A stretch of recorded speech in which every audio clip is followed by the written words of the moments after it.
Now see, this is what my raspberries look like.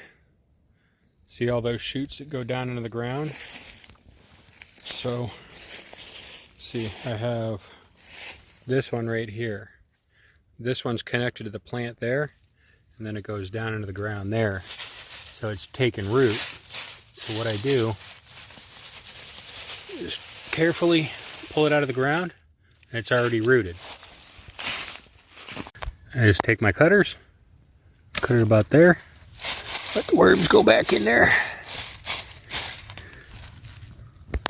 Now see, I have a cane with it's already rooted and everything. Just throw it in there, let it grow.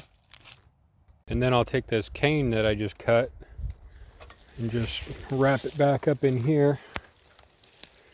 And see, I already got another one. See, it starts there and it goes all the way down and it goes into the ground right there. Yeah, see, right here. So it's another plant. And see, these right here are buckets of 10 that I'm bringing to my neighbors and friends. And then this is 22 that I potted up last night.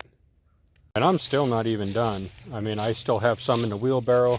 I'll be giving these things away and cleaning all this stuff up and planting more raspberries for probably the next week. But I hope this helps you. Have a good one.